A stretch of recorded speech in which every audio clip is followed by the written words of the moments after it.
ಉತ್ತರ ಕರ್ನಾಟಕದ ಹೆಮ್ಮೆಯ ರೈತ ಧ್ವನಿ ಟಿವಿ ಚಾನೆಲ್, ಬೆವರಿಗೊಂದು ಭರವಸೆ. ಕಾಂಗ್ರೆಸ್ ನಾನು ಹೇಳೋದಿಲ್ಲ ಆಮೇಲೆ ನಿನ್ನೆ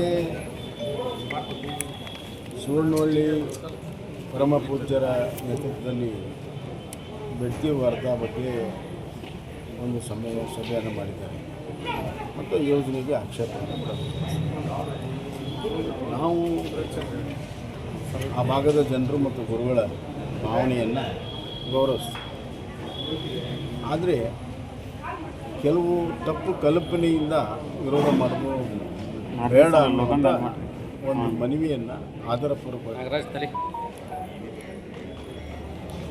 ಈ ಯೋಜನೆ ಇವತ್ತಿಂದ ಅಲ್ಲ, ಸುಮಾರು 30 ವರ್ಷದಿಂದ NWD national water development authority ದಕ್ಷಿಣ ಭಾರತದಲ್ಲಿ 3 ಪ್ರಮುಖ ನದಿ ಜೋಡಣೆಯಲ್ಲಿ ಇದು ಒಂದು ಕೂಡ ಅಂತ ಅವಾಗ ಜೋಡಿಸಿದ್ದಾರೆ. ಈಗಿರೋ ರಾಜಕಾರಣಿಗಳು ಯಾರು ಕೂಡ ರಾಜಕಾರಣದಾಗಿರಲಿ, ಆ ದೂರದೃಷ್ಟಿ ಇಟ್ಕೊಂಡು ಈ ರಾಷ್ಟ್ರದ ನೀರಿನ ಸಂಪತ್ತನ್ನು ಸದ್ಬಳಕೆ ಆಗಬೇಕು ಅನ್ನುವಂಥ ದೃಷ್ಟಿಯಿಂದ ಮಾಡಿರುವಂಥ ಯೋಜನೆ ಇದು ಮೊದಲೇ. ಎರಡನೇದು, ಮೊದಲನೇ ಯೋಜನೆಗೆ ಈಗಿನ ಯೋಜನೆಗೆ ಪರಿಷ್ಕರಣೆ ಆಗಿದೆ, ಬದಲಾವಣೆಯೂ ಆಗಿದೆ.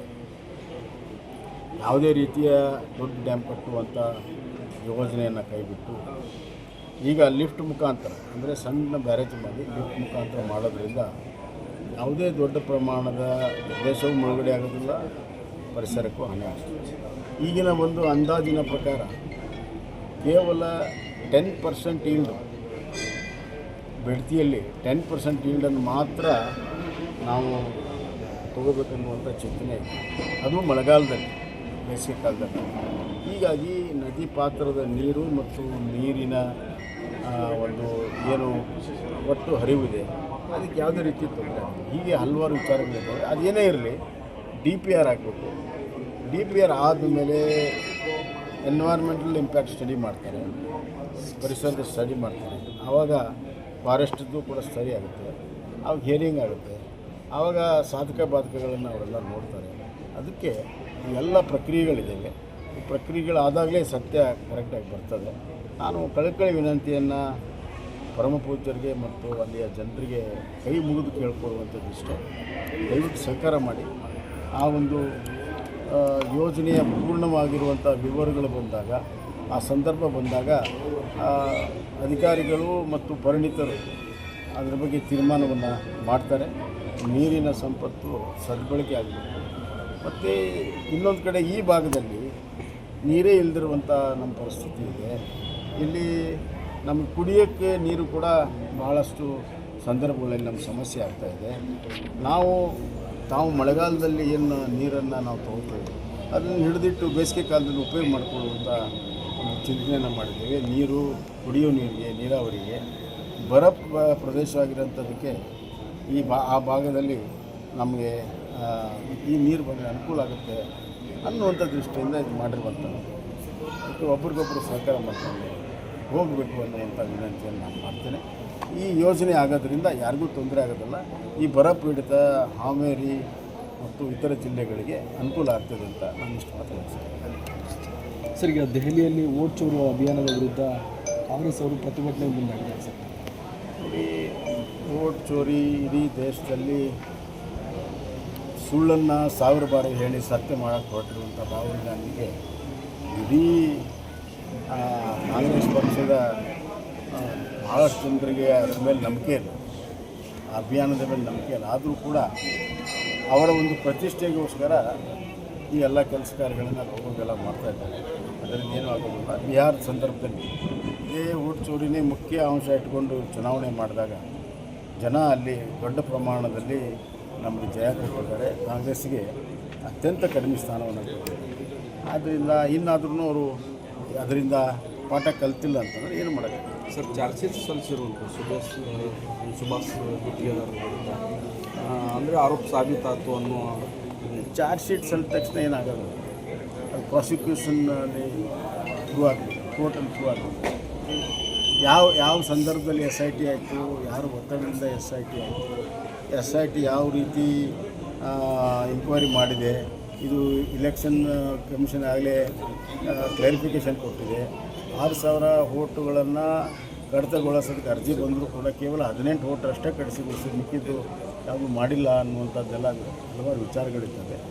ಹೀಗಾಗಿ ಕೋರ್ಟಲ್ಲಿ ಎಲ್ಲವೂ ಸಂಪೂರ್ಣವಾದ ಸತ್ಯ ಹೊರಬರ್ತದೆ. ಇಲೆಕ್ಷನ್ ಕಮಿಷನ್ ಕೂಡ ಅವರು ಅದರ ಪಾತ್ರ ಏನಾಗಿದೆ ಸತ್ಯಾಂಶ ಅವರು ಕೂಡ ಹೇಳ್ತಾರೆ.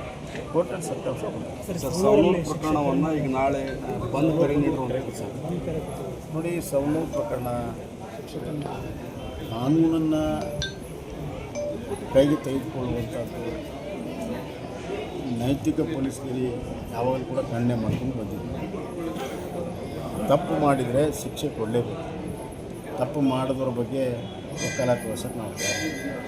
ಆದರೆ ತಪ್ಪು ಯಾವ್ದು ಮಾಡಿದ್ದಾರೆ, ಏನು ಮಾಡಿದ್ದಾರೆ ಕುಲಂಕುಷ ತನಿಖೆ ಮಾಡಿ ಅದಕ್ಕೆ ತಪ್ಪು ಮಾಡಿದಂಥ ಪುರಾವೆ ಆದರೆ ಶಿಕ್ಷೆ ಕೊಡಲಿ. ಆದರೆ ಅದಕ್ಕಿಂತ ಮುಂಚೆನೇ ಬೀದಿಯಲ್ಲಿ ಹೊಡೆಯೋದು, ಮೆರವಣಿಗೆ ಮಾಡೋದು, ಬಟ್ಟೆ ತೆಗೆಯೋದು ಇದು ಅನಾಗರಿಕತೆ. ನಾವು ಇಲ್ಲಿ ಭಾರತದಲ್ಲಿ ಸಂವಿಧಾನಬದ್ಧವಾಗಿರುವಂಥ ಪ್ರಜಾಪ್ರಭುತ್ವದಲ್ಲಿ ಇದಕ್ಕೆ ಅದಕ್ಕೂ ಅವಕಾಶ ಇಲ್ಲ.